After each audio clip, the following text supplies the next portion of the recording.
este hombre que vivió tan cerca del Señor Jesús, que lo conoció tan bien, un hombre que estuvo hasta el último momento cuando el Señor era clavado en la cruz. La palabra del Señor nos enseña que este hombre conocía muy bien al Maestro, muy bien. Había estado con él durante 3 años, eran parientes, sabemos.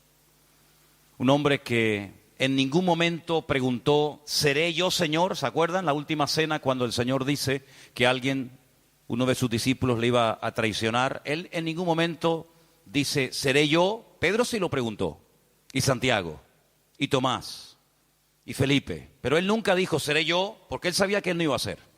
La pregunta de Juan fue diferente. La pregunta de Juan fue, ¿quién es, Señor? Diferente, ¿eh? ¿Quién es, Señor? Y el Señor le mostró quién iba a ser el traidor. Y este hombre fue de los 12 discípulos el que murió, el último, de muerte natural. Sabemos que escribió un precioso evangelio que lleva su nombre, el Evangelio según San Juan. Escribió 3 cartas, primera, segunda, tercera de Juan. Y escribió el famoso libro del Apocalipsis, el último libro del Nuevo Testamento. Pero en primera de Juan leemos cosas muy interesantes que él las dice a creyentes. Y vamos a ver, por ejemplo, la primera. Primera de Juan, capítulo 4, versículo 18, dice el texto, en el amor no hay temor, sino que el perfecto amor echa fuera el temor, porque el temor lleva en sí castigo, de donde el que teme no ha sido perfeccionado en el amor. Es interesante, ¿verdad? Habla del temor. En primera de Juan, capítulo 2, verso 15, dice, no améis al mundo ni las cosas que están en el mundo. Primera de Juan 1, verso 6, dice, si decimos que tenemos comunión con Él y andamos en tinieblas, mentimos y no practicamos la verdad. Otra cosa muy interesante que Juan dice en esta carta, capítulo 2, versículo 4. El que dice yo le conozco y no guarda sus mandamientos, el tal es mentiroso y la verdad no está en él. Uno más. Primera de Juan 2, verso 9. El que dice que está en luz y aborrece a su hermano, está todavía en tinieblas. Todas estas palabras, todos estos versículos que hemos leído fueron dirigidos a creyentes. Sabemos que Juan le escribió fundamentalmente a creyentes. Creyentes que vivían con una presión social y religiosa y espiritual tremenda, y que en aquel tiempo ya comenzaban a levantarse herejías y falsas doctrinas que querían tirar por tierra las enseñanzas del Maestro.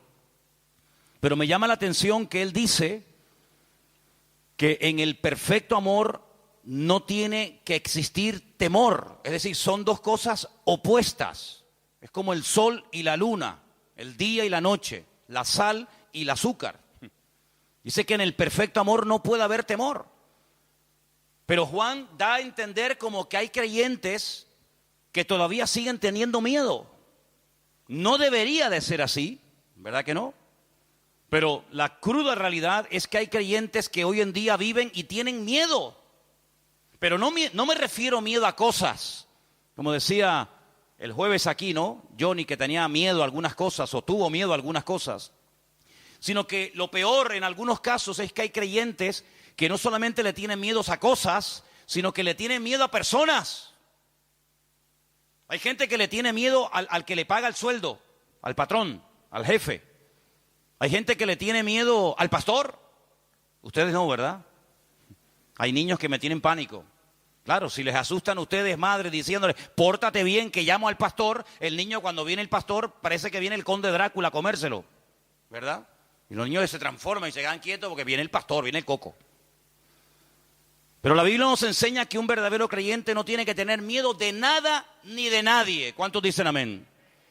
Porque dice que el Espíritu de Dios que habita y que mora en nosotros no produce ese temor, Luego, si el Espíritu Santo que mora, que vive en nosotros, no produce temor, sino todo lo contrario, ¿cómo es posible que a veces haya gente que se llaman cristianos, que vienen a la iglesia hace años, que conocen la palabra del Señor, que han nacido de nuevo y todavía tienen temor, todavía tienen miedo de cosas y de personas? Llámese pastor, llámese jefe, llámese madre, llámese padre, llámese vecino o llámese como se llame. Después vamos a ver por qué hay algunas cosas que no son normales en la vida de algunos creyentes, pero la realidad es que se siguen dando. No solamente casos de temor, sino que hemos leído en el capítulo 2, verso 15, que en aquellos tiempos y hoy en día había y hay creyentes que todavía tienen apego a las cosas del mundo. Juan es muy categórico en esto, él no claudica, él no dice, bueno, eso es una cosa leve, es una cosa de poca importancia, sino dice, no améis al mundo, ni las cosas del mundo. Pero la realidad es que hay creyentes que todavía siguen amando ciertas y determinadas cosas del mundo. Y ahí usted póngale lo que quiera. Ponga usted el nombre que quiera y no voy a decir yo nada para que nadie se sienta aludido ni vaya a pensar que yo me estoy dirigiendo a esta persona o a aquella persona. La realidad es que todavía hay creyentes que siguen amando ciertas y determinadas cosas del mundo. Cuando él dice y las describe que si alguno ama al mundo, el amor del Padre aún no se ha perfeccionado en ese creyente. Y dice, todo lo que hay en el mundo, no dice lo que hay en el mundo, y podría uno decir, bueno, sí, pero esto no. No, dice todo. Todo lo que hay en el mundo, versículo 16. Y él lo resume en 3 palabras. Los deseos de la carne, los deseos de los ojos y la vanagloria de la vida no provienen del Padre, sino del mundo. Y el mundo pasa y sus deseos. Pero el que hace la voluntad de Dios permanece para siempre. No debería de haber temor en la vida de algunos creyentes, pero los hay. No debería haber apego, ni atracción, ni amor por el mundo y sus cosas, pero a veces lo hay. No deberían, como hemos leído en capítulo 1, verso 6, haber creyentes que todavía andan en tinieblas, porque dice la Biblia que somos hijos de luz. ¿Cuántos dicen amén? Pero la realidad es que a veces hay creyentes que hay un poco de tinieblas y un poco de luz en su vida. Y no pueden compartir una cosa con otra, porque decíamos el otro día, ¿qué comunión puede haber un creyente con un inconverso? Ninguna. ¿Qué comunión puede haber entre Cristo y Satanás? Ninguna. ¿Y qué comunión puede haber entre la luz y las tinieblas? Ninguna. Pero la realidad es que a veces hay creyentes que todavía hay áreas de su vida, llámese pensamientos, llámese emociones, llámese recuerdos, lo que usted quiera poner ahí, que todavía tienen áreas de su vida en tinieblas. Esa es la cruda realidad. ¿Debe ser así? No. Pero que los hay, los hay. Áreas de la vida de creyentes que todavía están en tinieblas. Capítulo 2, verso 4, leímos que hay creyentes, no solamente de la época de Juan, sino en la actualidad, que no guardan, que no cumplen, que no practican la verdad que han oído. ¿Y cómo puede hacer eso? Bueno, hermanos, porque cuando usted se convierte al Señor, el Señor no anula su voluntad. ¿Cuántos dicen amén? Usted no se convierte en un autómata, en un robot. Ahora ya no puedo decidir si voy por la derecha o voy por la izquierda, si obedezco o me rebelo. No, su voluntad sigue estando ahí. Y hay momentos en los que la voluntad, el ego, predomina sobre los impulsos del Espíritu, los deseos del Señor. Y a veces usted hace más su voluntad, hacemos a veces más nuestra voluntad que en el fondo la voluntad de Dios. ¿Debe ser así? No. Hay ejemplos en la Biblia de que la voluntad de Dios es que rindamos 100% nuestra voluntad al Señor. Por supuesto que los hay. Pablo decía, ya no vivo yo. Por ejemplo, un versículo, ¿no? Más vive Cristo en mí. El mismo Señor Jesucristo en el huerto de Getsemaní dijo que no se haga mi voluntad sino la tuya. Ejemplos todos los que usted quiera. Pero la realidad, ¿cuál es? Que muchas veces hacemos nuestra voluntad y no hacemos la voluntad de Dios. Y a veces no hacemos la voluntad de Dios porque a veces hay creyentes que ni se preocupan en saber cuál es la voluntad de Dios. Imagínense, terrible. Hemos leído en el capítulo 2, verso 9, que en aquellos tiempos y hoy en día, por supuesto, hay creyentes que aborrecen a ciertas y determinadas personas, incluso a otros hermanos. Porque que usted tenga un rechazo por gente del mundo, hasta ahí lo puedo entender. Pero que usted aborrezca a otro hermano suyo en la fe, la Biblia dice que el que hace eso no ha conocido a Dios. Porque Dios es amor. Entonces la realidad es que hay creyentes que andan todavía en tinieblas, que no practican totalmente la verdad, que no guardan los mandamientos del Señor, que andan en tinieblas, que tienen temores, que aborrecen a su hermano. ¿Y todo esto por qué? ¿Por qué se dan todavía, después de años, estas características negativas en la vida de algunos creyentes? ¿Por qué? ¿No causa esto dolor? ¿No causa esto mal testimonio y tropiezo a otras personas? Pues claro que sí, hermano, ya lo sabemos.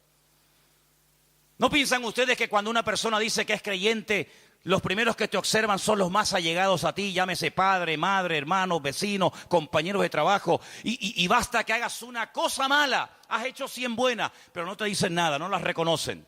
Pero basta que digas una palabra, que hagas algún gesto o que hagas cualquier cosa para enseguida, ¡fum!, se te tiran encima. Eso es lo que te enseñan en la iglesia.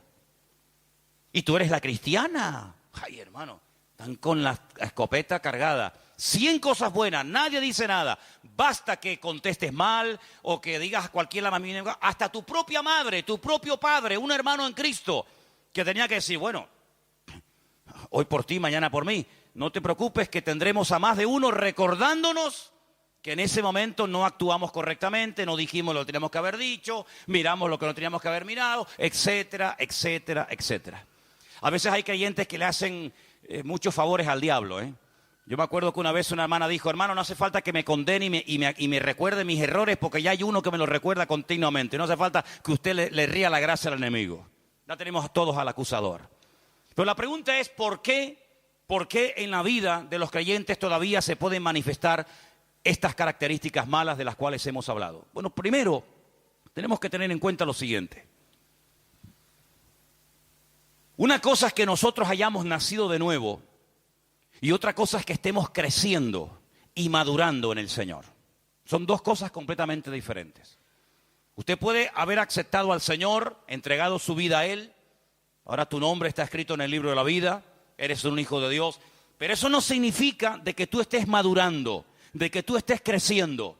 Y podríamos aquí pararnos y hablar horas poniendo ejemplo tras ejemplo, incluso hasta de iglesias enteras que no habían madurado para el tiempo que tenían. Es decir, lo que ellos decían que eran no coincidía con lo que ellos hacían y practicaban en más de una ocasión. Y siempre volvemos al ejemplo habitual y más común, la iglesia de Corinto. El apóstol Pablo en el capítulo 1 dice, hermanos, nada os falta en ningún don. Hablaban en lenguas, profetizaban, tenían aparentemente palabra de sabiduría, palabra de ciencia. El poder de Dios se movía. Pablo no cuestiona la credibilidad, la autenticidad de los dones. No dice, eso no es de Dios, eso no es de Dios. No, él no cuestiona, él pone orden en los dones que se estaban utilizando mal. Pero él no duda de la autenticidad de los dones. ¿Me explico? Él no dice, esas lenguas que ustedes están hablando, esos mensajes que ustedes interpretan, esas profecías que se oyen en los cultos, eso no es de Dios. Prohíbo categóricamente como apóstol y fundador de la obra que esos mensajes se sigan dando. No van por ahí los tiros. Sino que él dice, hágase todo decentemente y con orden. Él no pone en duda los dones. El problema es que las personas que estaban siendo utilizadas en alguno de estos dones no estaban dando testimonio. Y lo vemos en el capítulo 1 diciendo gracias a Dios por los dones, por todos los dones que se manifiestan en la iglesia. Pero en el capítulo 3 dice a los hermanos, me han informado, la familia, los hermanos de Cloé, me han informado que entre vosotros hay divisiones y murmuraciones y celos y envidias y grupitos. Y yo soy de Apolos y yo soy de Cefas y yo soy de Pablo y yo soy de Cristo. Y uno dice, ¿cómo es posible que una iglesia tan usada, tan bendecida, al mismo tiempo fuera tan carnal? Bueno, porque eran creyentes, pero les faltaba madurez, les faltaban crecimiento. ¿Reconoce usted? ¿Reconocemos nosotros en el día de hoy que nos falta todavía mucho por crecer y por madurar en el Señor? ¿Sí o no? Seríamos unos orgullosos si dijéramos, no, yo no necesito ya nada, yo ya estoy ya perfecta. Entonces, ¿qué hace aquí? Vayas al cielo. antes que la echemos a perder. No se quede aquí, si está tan bien y está tan perfecta, no se quede porque la vamos a echar a perder, hermana y hermano. Si todavía estamos aquí es porque estamos en un proceso de perfeccionamiento y de cambio. Cuando se le escribe la carta a los hebreos, ¿qué le dice el autor? Hermanos, después de tanto tiempo, todavía tenéis necesidad de leche y no de vianda, no de alimento sólido, porque sois carnales, sois niños. Ya teníais que estar dando y no tanto recibiendo. Y él dice, todavía tenemos que estar enseñando los rudimentos, las primeras cositas de la vida cristiana, cuando ya teníamos que ir adelante a la perfección. Luego, el problema de falta de madurez, el problema de falta de crecimiento no es algo nuevo, es algo que siempre ha sido el talón de Aquiles de la iglesia. La gran debilidad del pueblo de Dios ha sido muchas veces que se produce como una especie de divorcio entre lo que creemos y lo que practicamos, entre lo que decimos y lo que vivimos. Ahí está el gran problema de la iglesia en estos últimos 2000 años. Y tenemos que ser honestos y reconocer que muchas veces la iglesia, cuando hablo de la iglesia me refiero al conjunto de todos los creyentes, no hemos sido un botón de muestra ni un punto de referencia al mundo, a los inconversos, sino que a veces nosotros, por nuestra forma de vivir, no tenemos, digamos, autoridad para decir así vive, así habla, así se comporta, así actúa un cristiano. ¿Cuántos dicen amén? Pero no estamos aquí para sentirnos condenados, sino para recapacitar y decir, Señor, perdónanos y ayúdanos para hacer las cosas decentemente y con orden a partir de hoy. ¿Cuántos dicen amén? ¿Sí? Vamos a leer algunos versículos en esta tarde, porque vamos a ver que uno de los problemas que se da muchas veces en los creyentes que no maduran, que no crecen, que cometen siempre los mismos errores, es por un denominador común. Es decir, no importa dónde te encuentres, no importa la iglesia que le estés predicando, no importa el país en el que vivas, la falta de crecimiento, la falta de madurez tiene como una especie de denominador común, da igual dónde estés. Creo que muchas veces el problema radica en que no terminamos de creernos lo que la Biblia dice que somos. Claro, porque han estado toda la vida machacándose, llámese pastor, llámese padre, llámese madre, llámese marido, llámese como se llame. Te han estado machacando toda la vida y no terminas de interiorizar y de creerte lo que la Biblia dice que eres. Y una de las cosas que la Biblia dice que yo soy ahora, no es que seré en el futuro, sino que soy ahora, es más que vencedor. Eso lo dice la Biblia, pero eso no es una promesa para el cielo. Las promesas no son para el cielo, son para la tierra. En el cielo no da falta fe. Son para ahora, para interiorizarlas, para cambiar la forma de hablar, para cambiar mi forma de vivir y para que mi nueva vida en Cristo no esté dominada por la carne, sino esté dominada por los principios del reino y podamos caminar en victoria y con la bendición de Dios. Y la Biblia dice que somos más que vencedores. ¿Cuántos dicen un fuerte amén? Dígaselo a su hermano.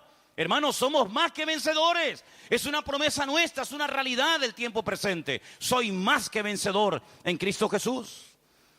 Ahora, he buscado algunos versículos que tienen una palabra en común. Ahora se van a dar cuenta de cuál es. Por ejemplo, vamos a leer en 1 de Juan 5:18. Y vamos a prestar atención porque nos van a leer esos versículos. Repito, 1 de Juan 5, verso 18.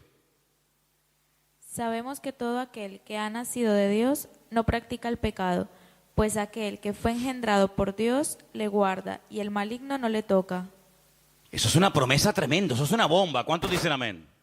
El maligno no le toca. ¿Y cómo entonces es posible que hay creyentes que están todo el día diciendo lo que el diablo le hizo? Porque hay creyentes que a veces cuando los oyes hablar, hablan más del diablo que de Cristo.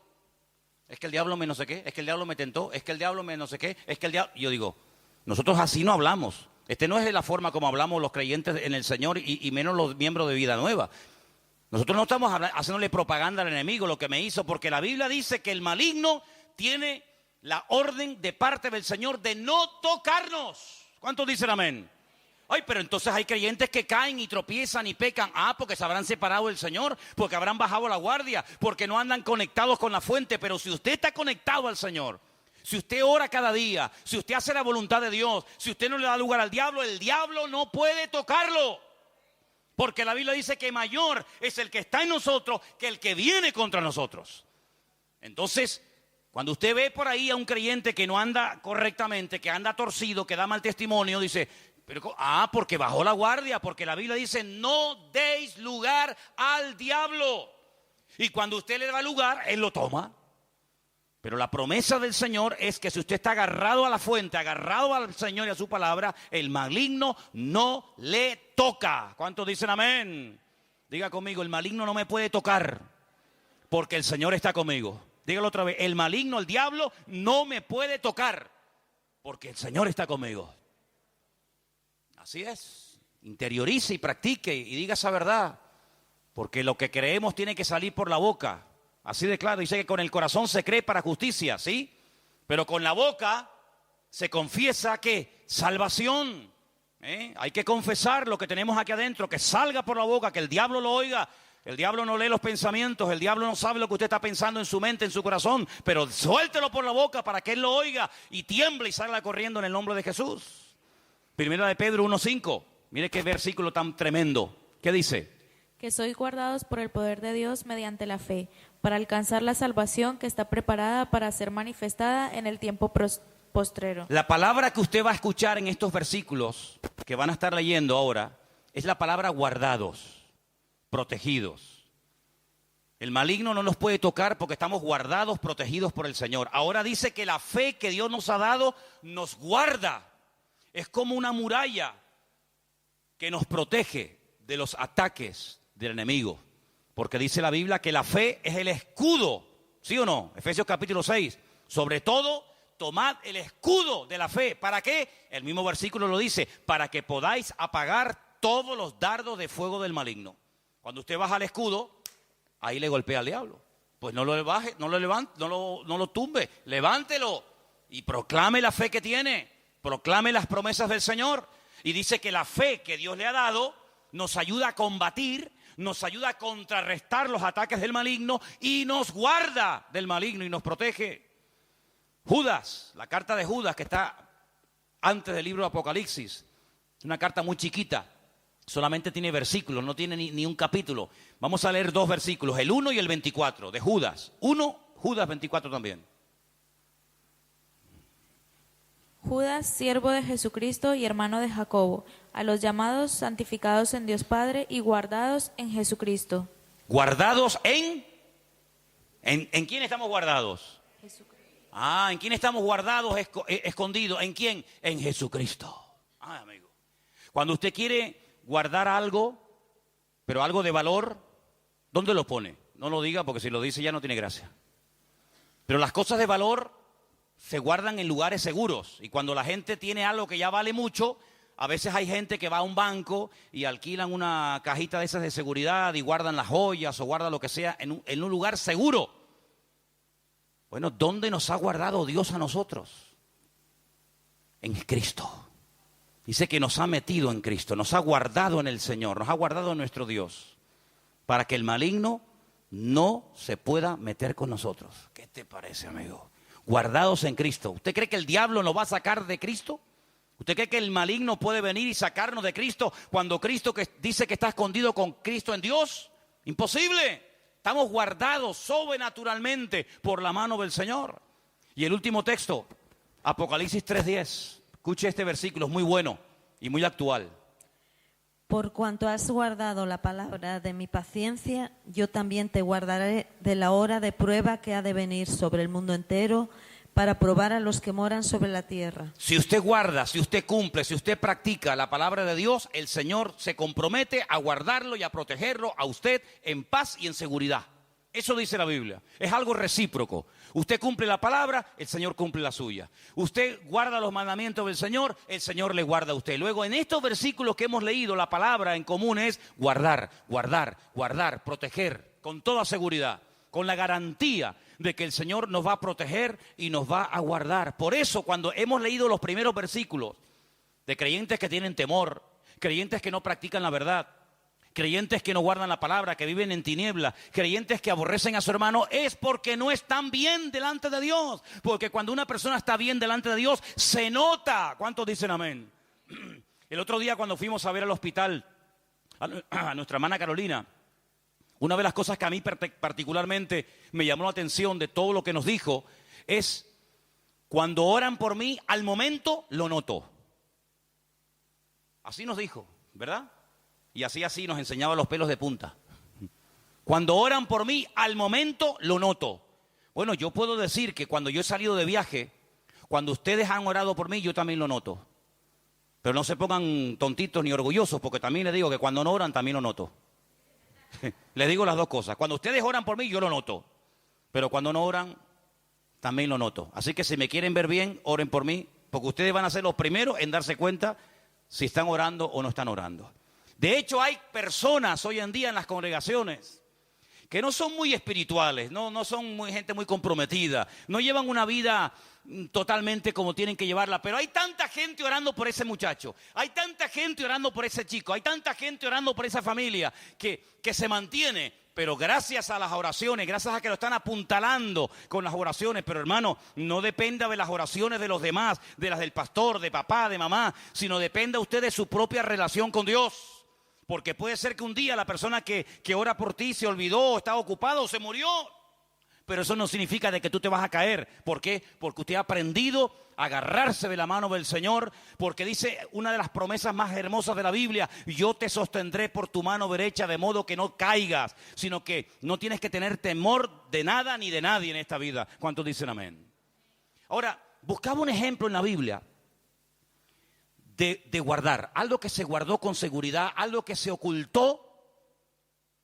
Y entonces le dije: Señor, dame un pasaje de la Biblia, porque voy a hablar de cómo tú nos guardas, de cómo tú nos proteges, de cómo el maligno no nos puede tocar, de cómo tenemos una protección sobrenatural. Dame un pasaje, digamos que a través, como yo he dicho muchas veces, ustedes lo saben, a través de lo natural podamos ver la realidad del mundo espiritual. ¿Y saben el pasaje que el Señor me puso en la mente y lo vamos a leer ahora? Le voy a decir dónde está, lo vamos a leer, pero si usted quiere leerlo, está en el libro de Deuteronomio, de Barín, así se llama ese libro del Antiguo Testamento, capítulo 34, versículos 5 y 6. Y tiene que ver con un hombre que todos nosotros lo conocemos, y es nada más y nada menos que Moisés. Escuche ese texto, porque es increíble. Cuando yo lo leía decía: Señor, ese es el ejemplo perfecto que yo lo voy a utilizar esta tarde para que los hermanos vean que cuando tú guardas, cuando tú ocultas una cosa, nada ni nadie la puede encontrar. Deuteronomio 34, 5 y 6. Lo leemos. Y murió allí Moisés, siervo del Señor, en la tierra de Moab, conforme al dicho del Señor. Y lo enterró en el valle, en la tierra de Moab, enfrente de Bet-peor, y ninguno conoce el lugar de su sepultura hasta hoy. ¿Usted ha escuchado? ¿Usted ha escuchado eso? Mire, cuando murió el hermano de Moisés, subieron 3 personas a la montaña. Porque es curioso notar que hay momentos en los que los patriarcas y los grandes hombres de Dios sabían cuándo iban a morir. El Señor les decía: prepárate que vas a morir. Y ellos reunían a la familia, bendecían a los hijos. Incluso Isaac, cuando sabía que iba a morir, dice que mandó a asar 2 cabritos. Pero ¿quién se puede comer 2 cabritos a punto de morir? Ni vivo me como yo 2 cabritos. Imagínense una persona en el lecho de muerte y le hacen 2 cabritos. Ahora murió a gusto, Murió a gusto el Isaac. Y él llama a sus hijos, los bendice. Jacob igual, cuando va a morir, dice: vengan para acá que les voy a declarar lo que va a ocurrir en el futuro, y les profetiza lo que va a ocurrir en el futuro. Cuando el Señor le dice a Moisés: mira, suba a lo alto del monte porque tu hermano Aarón va a morir. Entonces subió Aarón, su hermano, subió Eleazar y subió Moisés. Subieron 3 a la montaña, y cuando le quita las vestiduras sacerdotales a su hermano, se las pone a su hijo. Allí murió Aarón y allí lo enterraron. Ahora, si usted muere en su casa, su cuerpo se queda allí. El que venga a su casa, lo ve a usted allí. Si usted muere en un hospital, el que va al hospital ve que usted murió allí porque el cuerpo está allí. En el caso de Moisés se dio algo muy curioso. Claro, usted dice: pero eso que hemos leído en Deuteronomio 34, ¿lo escribió Moisés antes de morirse? O por ejemplo, ¿lo escribió Josué una vez que Moisés murió, porque claro, si Moisés va a morir, ¿cómo él escribió, cómo él pudo describir su funeral? Bueno, hay dos opiniones, o que Dios le reveló los detalles a Moisés antes de, y la segunda opinión es que Moisés murió y luego el que terminó el libro de Deuteronomio probablemente haya sido su siervo, su ayudante, que fue Josué. Ahora, el día que murió Moisés no subió acompañado de nadie, como el caso de Aarón. El día que Moisés murió, dice que lo llevó el Señor a la tierra de Moab, lo que sería hoy en día Jordania. Le mostró toda la tierra, le dijo, mírala porque no vas a entrar. Y dice que allí murió Moisés. Ahora, si Moisés subió a lo alto de ese monte y murió allí, si usted media hora más tarde sube, el cuerpo de Moisés, ¿dónde está? Pues donde quedó muerto, ¿sí o no? Sin embargo, dice la Biblia que nunca nadie encontró el cuerpo de Moisés. Y uno dice, pero ¿qué pasó? ¿Será que la arena del desierto lo tapó? Bueno, pues escarbe y el cuerpo está allí. ¿Por qué nadie encontró ni en aquellos tiempos, ni siglos más tarde, ningún hueso, ningún rastro del cuerpo de Moisés? Bueno, lo hemos leído. ¿Qué dice el texto? Porque el Señor, ¿qué dice? Lo enterró y nadie sabe dónde Dios lo enterró. Es decir, Dios lo ocultó de tal manera que aunque subiera todo el pueblo de Israel escarbando por todo el monte, nunca lo iban a encontrar, porque Dios lo que oculta y lo que entierra, nadie lo encuentra. ¿Cuántos dicen amén? Es como esa expresión que encontramos en Apocalipsis, que dice que puerta que Dios abre, nadie la puede cerrar. Y puerta que Dios cierra, no te empeñes porque tú no la vas a abrir, ni tú ni 20 como tú. Luego, si Dios enterró a Moisés, ni el diablo, ni todo el pueblo supo nunca dónde Dios lo enterró. Ese es el ejemplo que yo quiero retomar y volver a los textos donde sale la palabra guardados en Cristo, protegidos por Cristo, para que ustedes se den cuenta que si un cuerpo muerto, escúcheme bien esto, si un cuerpo muerto no fueron capaces de encontrarlo, ¿cuánto más usted que está vivo, que ha nacido de nuevo, que está guardado y escondido en Cristo, cuánto más el Señor nos protegerá de los ataques del diablo? ¿Cuántos dicen un fuerte amén? Y denle un aplauso ahora y dígale gracias, Señor, porque ahora entiendo que estoy protegido por la mano de mi Dios. Amén. Estoy protegido por la mano del Señor. Ahora, eso no significa de que el diablo no va a intentar tentarte. Cuidado. Eso no significa de que el diablo no va a intentar meterse contigo, desanimarte, robarte el gozo, robarte la paz, robarte la victoria. Él lo va a intentar. Ese es su trabajo. Pero tú también vas a intentar. Y tú también vas a hacer tu trabajo. ¿Cuál es? Interiorizar las verdades, pero no solamente oírlas y decir, amén. Si me preguntan dentro de 3/4 de hora de qué se habló hoy en la iglesia, bueno, que estamos protegidos por el Señor, que a pesar de que podemos tener temor y amar a veces al mundo y esto y lo otro, pero estamos protegidos por la mano del Señor. No, pero yo no quiero solamente que usted lo oiga, que diga amén y que de vez en cuando dé un aplauso y esté de acuerdo con la palabra. Eso está bien, pero ahora tú tienes que vivir, aplicar estas grandes verdades. Porque ahora llegará el momento, y yo te digo algo, hermano, y ustedes lo han podido comprobar seguramente ya. Cada vez que usted escucha un mensaje, de lo que sea, del amor, del perdón, de olvidar el pasado, de poner en práctica una palabra, si usted escucha un mensaje del tema que sea, tarde o temprano, a lo mejor durante la misma semana o a lo mejor ese mismo día, llegará el momento cuando se te presentará la oportunidad para poner en práctica lo que tú acabas de decir amén en la iglesia, o simplemente fue un mensaje que tú aprendiste, pero no viviste. El enemigo, hermanos, es tremendamente astuto. Y cuando usted está en la iglesia, el diablo está ahí. Pero durante la semana, que la semana es muy larga, y hay muchas historias, y la vida da muchas vueltas. Si no, el pastor ayer habló de que estamos guardados en Cristo, de que si estamos conectados al Señor y practicamos la verdad, y la interiorizamos y la confesamos, el maligno no me puede tentar. Ahora viene el maligno y te trae al hombre más hermoso y encantador de la tierra. Alto. No sé si eso te lo gustan a ti los rubios, los morenos, ya ponle tú.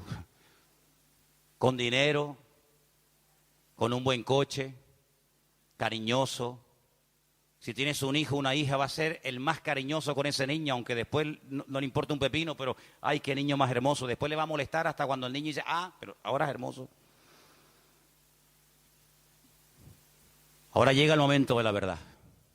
Ahora llega el momento de decir, a ver si es verdad que el Señor me protege y me cuida. Claro que es verdad, pero de la verdad oída a la verdad practicada hay un eslabón. Es como cuando dicen, no, el hombre viene del mono. No dicen eso, dice que hay un eslabón perdido. Bueno, a veces entre la verdad expuesta, entre la palabra que se ha oído y esa palabra que la vamos a practicar, hay como una especie de eslabón perdido.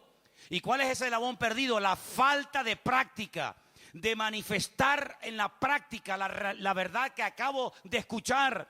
Es decir, lo que le va a dar crecimiento a su vida no es lo que usted escucha. No. Pero algunos estarán pensando, pero la Biblia dice que la fe viene por oír. Y por oír la palabra de Dios. Bueno, si yo no aclaro y no explico un poco más en profundidad este texto, quiere decir que si usted oye y oye y oye y oye y oye semana tras semana, año tras año la palabra, al cabo de unos años usted tiene que tener una fe que ni el patriarca Abraham le gana. Usted sabe que en internet usted puede poner hoy en día la Biblia hablada. Algunos la tienen en el móvil, ¿sí o no? Ya son tan vagos que ni la leen, que la lea otro. Mateo 24, la pongo y estoy viendo cualquier cosa, pero me está diciendo Ya. Entonces, cuando usted pone la Biblia hablada a las 8 de la mañana y se acuesta a las 12 de la noche, usted ha oído un montón de horas la Biblia. Quiere decir que cuando usted se va a la cama, se va con una fe. Bueno, tiene que ensanchar la cama, tiene que comprarse un colchón más grande porque no le va a caber la fe en la cama. ¿Quiere decir eso la Biblia? No es realmente así. Uno de los pocos verbos que en la Biblia son polivalentes, es decir, que tienen una doble traducción, optaron por esta, pero a mí me gusta más la otra, es que la palabra escuchar o el verbo escuchar es exactamente el mismo verbo que obedecer. Luego, obedecer y escuchar se dice exactamente igual. Eso quiere decir que cuando la Biblia dice la fe viene por oír, usted quite la palabra oír y ponga escuchar.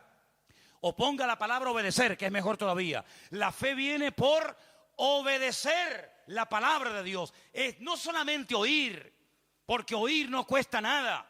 Un inconverso pasa por la calle o una persona entra por primera vez a un culto y escucha una predicación, la escuchó, pero no la vive, no la practica. Eso es el gran error que muchos creyentes cometen, que no practican. Y como no practican la palabra, no crecen. Y son los creyentes que tienen temor, los que andan en tinieblas, los que son incapaces de cumplir con la palabra, los que son incapaces de amar al prójimo o a quien sea. Son creyentes, sí, pero como no practican, como no viven la palabra, simplemente son oidores. Y la palabra que se oye tarde o temprano se termina olvidando, ¿sí o no? Pero es la palabra que se practica, aunque sea en una pequeña porción. La palabra que usted oye y la practica, esa es la palabra que produce fruto y crecimiento en su vida. Por eso dice la Biblia, si oyereis hoy su voz, no endurezcáis vuestros corazones. Es decir, si hoy el Señor me está hablando en una línea, quiere decir que el Señor me está preparando para lo que va a venir durante esta semana. Si el Señor la semana pasada me habló en otra línea, en otro tema, quiere decir que puede ser que durante la semana ya el Señor me está preparando para las tentaciones, para las circunstancias que me pueden afectar a lo largo de la semana. Usted puede comprobar esto cada semana, hermano. Usted puede comprobar que cuando se habla de paciencia, a lo largo de la semana vendrán oportunidades donde usted va a tener que tener mucha paciencia para aguantar eso. Cuando se habla de fe, usted se va a dar cuenta de que vienen circunstancias en las que va a tener mucha necesidad de fe para poder echar para adelante ese problema que tienes. Y así en todos y cada uno de los temas que usted escucha. Y hoy el Señor nos está diciendo que Dios nos guarda, que Dios nos protege, que Dios nos cuida. ¿Puede ser que el enemigo en esta semana quiera robarte la paz que tenías? Probablemente. Puede ser que en esta semana el diablo te quiere robar el gozo y ahora que veías un poquito de luz y ahora que te estabas animando y ahora que querías ir a por todas, ahora va a venir el sablazo. Claro, hermano, el diablo es un ladrón. ¿Y un ladrón a qué viene? a contarte el cuento de Caperucita Roja. No, viene a hurtar, a matar y a destruir. Pero como tú ya lo sabes, porque la información es poder, y tú ya tienes la información, y tú sabes que el diablo viene a amargarme la vida, a robarme la paz, a robarme el gozo. Me da igual si es por el dinero, por el marido, por el padre, por la madre, por fulanito, por menganito. Como ya lo sé, y hoy el Señor me está hablando, el que tiene oídos para oír, oiga lo que el Espíritu dice a la iglesia. Y hoy el Señor le dice a Vida Nueva, a la iglesia esta aquí presente, nos dice que Él nos está guardando, que Él nos está protegiendo. Puede ser que el Señor nos está diciendo en esta tarde, prepárense. Porque el enemigo no soporta que usted viva en paz, que usted viva en seguridad, que usted esté tranquilo, guardado y protegido por la mano del Señor. Y va a hacer todo lo posible por amargarte la vida. Pero no se preocupe, porque dice la Biblia que por un camino vendrá y por 7 saldrá corriendo, porque mayor es el que está en nosotros que el que viene contra nosotros. ¡Gloria a Dios! ¡Gloria a Dios! ¡Aleluya! ¡Amén! ¡Amén! Luego, hermano, escuche bien esto. Si el enemigo piensa que yo no voy a poder poner en práctica este mensaje durante esta semana, se equivoca. Porque la victoria no depende de mi estabilidad, la victoria no depende de mi estado de ánimo, gracias a Dios. La victoria depende de Él. Es su victoria, no es mi victoria, es su victoria la que yo aplico a mi diario vivir. Un día usted puede estar animado, otro desanimado. Un día puede estar más alegre, otro día menos alegre. Pero es que la victoria no depende de eso, de su estabilidad emocional. La victoria depende de alguien que venció al diablo una vez y para siempre. Y por eso cuando se declaran las promesas del Señor, no son quizás, tal vez, a lo mejor. No. Todas las promesas del Señor son sí y amén en Cristo Jesús. El que duda es usted, la palabra, la promesa no duda. Por lo tanto, si la palabra es segura, si la palabra dice que es como una antorcha que alumbra en medio de la oscuridad de la noche, lo que yo tengo que hacer es decir, Señor, yo no quiero vivir según mi estado de ánimo, porque entonces voy apañado. Yo no quiero vivir según mis emociones o mis sentimientos, porque son fluctuantes, soy cambiante. Y la Escritura dice, y termino, no seáis como niños fluctuantes llevados por el viento de un lugar para otro. Dice, y el que pida que no dude, porque el que duda es como la ola que entra, y la ola que entra nunca más se ve. Esa ola entró y murió. Pero el creyente no es así. El creyente puede tener estabilidad emocional, puede tener equilibrio interior, puede tener paz 24 horas al día. ¿Por qué? Porque no depende de su estado de ánimo, ni de sus emociones, ni de sus sentimientos, sino depende de una victoria que se obtuvo hace 2000 años, pero que perdura por la eternidad, y es la victoria del león de la tribu de Judá. A Él la gloria, a Él la honra, por los siglos de los siglos, amén. Aleluya, gloria a Dios. Apláudale fuerte al Señor en esta tarde, hermano. Bendito sea mi Dios, bendito sea, Señor, aleluya, aleluya. Algunos, ¿y por qué? ¿Y ahora por qué? ¿Y por qué? ¿Sabes por qué? Porque todo eso que para ti es por qué, por qué y por qué. Son exámenes, ¿no te das cuenta? ¿No te has dado cuenta ya, con la edad que tienes?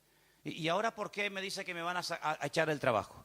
¿Y ahora por qué me hizo esto? ¿Y ahora por qué me hizo otro? Que no es Él, que no te enfades con el martillo. Cuando te das un martillazo en el dedo, no insultes al martillo. No es el martillo, no le eches la culpa al martillo. ¿No te das cuenta que el martillo es algo inanimado, que alguien lo tiene que utilizar? Tú o cualquier otra persona. ¿No te das cuenta que el Señor a veces te pasa una prueba, te pasa un examen? ¿Y dónde el Señor te quiere probar? ¿Dónde más te duele? ¿Dónde más te duele? Para que esa herida, que cuando te la toca, ¡ay, cómo me duele eso!, no te duela más. Me aprieta todo lo que quieras, ya no me duele, está cicatrizado. ¿Por qué? Porque el Señor me ha enseñado a estar por encima de eso. Mientras te siga doliendo, tienes un problema. Cuando no te duele, el diablo irá por otro lado. Por lo tanto, hermanos, prepárese, porque esta semana va a ser una semana impresionante, una semana tremenda. El diablo tiene que estar temblando. Después de un culto de domingo a la tarde, que es el culto que hacemos nosotros aquí, los hermanos del puerto los domingos a la mañana, después de un culto de domingo, el diablo tiene que estar asustado. Si yo fuera el diablo, yo estaría asustado. Porque si todos ustedes en esta semana han interiorizado estas verdades y las proclaman y las practican, el diablo se va a tener que ir de Tenerife. Se va a tener que ir, no sé, a una isla perdida por ahí por el océano. Porque dice, yo con esta gente no puedo. Cuando no me dan por un lado, me dan por otro. Cuando no es a través de la oración, es a través de la confesión de la palabra de Dios. Hermano, quiero que cierre sus ojos en este momento ahí donde está. Y le diga al Señor, gracias, porque en esta semana se me van a presentar tremendas oportunidades para que yo vea y descubra la grandeza de mi Dios. Porque así como el enemigo tiene su agenda, y así como el enemigo intentará robarme la bendición, yo le digo, ya el Señor tiene preparada la bendición para mañana, para el martes, para el miércoles, para el jueves y para cada día de la semana. Ya la bendición está preparada. Las órdenes están dadas en la presencia del Señor para que tú vivas esta semana en victoria y en bendición. El enemigo que utiliza lo natural, el dinero, el dueño, fulanito, menganito, pero el Señor utiliza su presencia, su persona, y Él dice, yo soy. No temáis, no temáis. Shalom Alejem, manada pequeña, no temáis. Yo soy el primero y el último, el que estuve muerto, mas he aquí que vivo, por los siglos de los siglos, amén. El que tiene las llaves de la muerte y del Hades, el que abre y ninguno cierra, el que nos guarda y nos protege. A Él sea la gloria. Señor, gracias te damos en esta tarde, Padre Santo, Padre bueno, por estas verdades de tu palabra. Señor, que en esta semana veamos cómo tú nos guardas.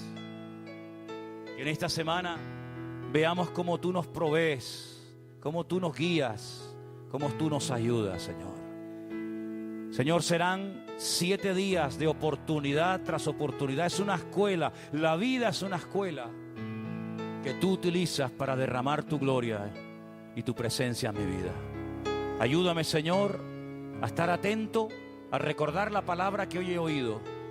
Guardados en Cristo Jesús, protegidos en la mano del Señor. Nadie nos podrá arrebatar de su mano. Yo lo creo y lo declaro y bendigo, Señor, tu nombre, porque sé que en esta semana tú vas a bendecir mi vida. Tú vas a hacer milagros, cosas que uno dice, ¿cómo, Señor? Tu palabra dice, el Espíritu Santo lo hará. Porque lo que es imposible para los hombres es posible para Dios. Y yo te pido, Señor, que en esta semana lo que es imposible desde el punto de vista humano se haga realidad desde la autoridad de mi Dios. Señor, métete en mi casa, métete en mis estudios, métete, Señor, en mi mente, métete, Señor, en todas las circunstancias de mi vida. Y como hemos cantado, el Señor es mi pastor y nada me faltará. Aleluya. Que no decaiga nuestra fe y que a lo largo de esta semana podamos verdaderamente pasar de la teoría a la práctica y crecer y madurar y seguir avanzando en el nombre del Señor. En tu nombre, Jesús. Amén y amén. Nos ponemos de pie, queridos hermanos. Me gustaría que volviéramos a cantar ese Salmo 23. El Señor es mi pastor, nada me faltará. En lugares de delicados pastos me hará descansar. Algunos tal vez necesitan un poquito de descanso, ¿sí o no? Qué bueno es el Señor. ¿Cuántos dicen amén? Aleluya. Quiero que en esta noche pasemos aquí delante. Yo sé que tal vez no hay espacio para todos, pero vamos a acercarnos. Aquí juntos. Aquí, hermanos, aquí delante de la plataforma, arrímense lo más que puedan. ¿Así? Eso es. Aquí delante vamos a orar y pedir al Señor que en esta semana el Señor nos guarde, que el Señor nos proteja, que el Señor nos ayude no solamente a dar testimonio, sino que también podamos en todo momento estar tranquilos, sabiendo que mi mano o la mano del Señor está sobre mi vida, que mayor es el que está con nosotros que el que viene contra nosotros. Puedes perder una un día un partido, los mejores equipos que ganan ligas y campeonatos, a veces pierden partidos, ¿sí o no? Uy, perdió el equipo con un equipejo. ¿Cómo es posible que este equipo tan bueno, con jugadores tan buenos, perdiera hoy el partido? Es que a veces hay que perder en la vida para aprender algo, ¿sabes? Y puede ser que a lo mejor hayas perdido algo, pero eso no significa de que estés solo. Puede ser que un día lloraste, pero ¿sabes? Si lloraste, es para que valores más el gozo del Señor. Porque la Biblia no dice bienaventurados los que ríen, pero la Biblia dice bienaventurados los que lloran. ¿Sí o no? La Biblia no dice bienaventurados a los que todo le va bien. Eso no dice la Biblia. Pero la Biblia dice bienaventurados los que padecen persecución por causa de la justicia, porque de ellos es el reino de los cielos. Luego a veces hay circunstancias que uno como ser humano, porque no dejamos de ser polvo y carne, uno dice, ¿por qué? ¿Por qué, Señor? Y dice la Biblia que el Señor a veces se ríe como diciendo, pobres cachorrillos, pobres cachorrillos. Tranquila, relájate. Todo está bajo control. Todo está bajo control. Para poder valorar una victoria, tienes que tener una situación difícil, porque si no, ¿cómo sabes que has obtenido una victoria? Para poder hablar de un Dios que sana, tendrás que estar un día enfermo. Si no, ¿cómo sabes si Dios sana o no sana? ¿Verdad? Luego, todo tiene un propósito en la vida. Y por eso a veces uno que tal vez no tiene el suficiente crecimiento se desanima, se pone a decir tonterías, porque usted sabe que cuando uno está desanimado empieza a decir tonterías, ¿sí o no? ¿Usted ha dicho tonterías? Mire, hay dos momentos en la vida de un cristiano que uno para de decir tonterías. ¿Saben cuándo es? Cuando uno está desanimado o cuando uno está enfadado. Mira que se dicen tonterías cuando uno está enfadado, ¿eh? Después te pones a pensar y dices, yo dije eso. Que tú lo dijiste. Estabas enfadado, dices tonterías. Estás desanimado, dices tonterías. Pero damos gracias al Señor de que nuestro Dios nunca se enfada contigo. Porque Dios es inmutable. Dios no está un día alegre, otro día triste, hoy estoy contigo. Dios es inmutable, siempre está igual. Eso quiere decir que la victoria no depende de ti, la victoria depende de Él. Toma la mano de la persona que está a tu lado si quieres. Ora por él, ora por ella. Bendícelo, bendícele. A veces estamos muy pendientes de que Dios me hable, Dios me bendiga. Está bien, no hay nada malo en eso, hermanos. Pero a veces bendiciendo, uno es bendecido. Y yo creo que hay personas aquí que tienen que comenzar más a bendecir. Porque cuando tú comiences a bendecir, te olvidas de ti mismo, te dejas de mirar el ombligo, te dejas de mirar a tus problemas. Cuando tú bendices y das, y das, y das a los demás, te olvidas de que no habías comido, te olvidas de que... Te olvidas. Y a veces estamos demasiado pendientes en mis cosas, mi vida, mi casa, mi marido, mis hijos, mis estudios, mi coche, mi casa, Hermanos, no se mire tanto usted mismo.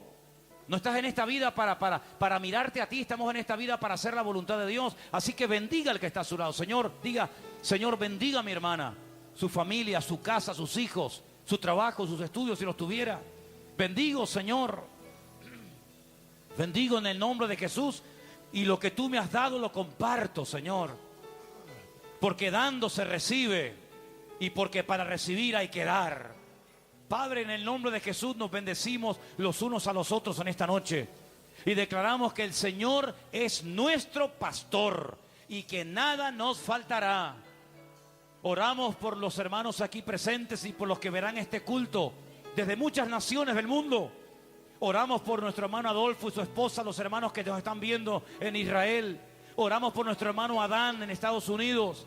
Oramos por tantos y tantos hermanos creyentes, hijos de Dios. Señor, que quieren agradarte, que quieren crecer, que quieren madurar, que quieren aprender de tu palabra, sana doctrina. Bendíceles. Señor, y en el nombre de Jesús, guárdanos del maligno durante toda esta semana. Llévanos de gloria en gloria. Llévanos de victoria en victoria. Llévanos de bendición en bendición, Señor. Y gracias te damos porque veremos tu gloria. Porque en esta noche no oramos en el nombre de un hombre. En esta noche oramos en el nombre que es sobre todo nombre. El nombre de nuestro Señor Jesucristo, el Rey de Reyes y Señor de los señores. Amén y amén. A Él la gloria. Amén. Aleluya. Fuerte ese aplauso a nuestro Dios. Aleluya. Santo. Vamos. Aleluya. Sí, Señor. Sí, Señor, te alabamos. Amén. Aleluya. Quiero que abraces a tu hermano y le digas, hermano, prepárate para vivir una semana victoriosa.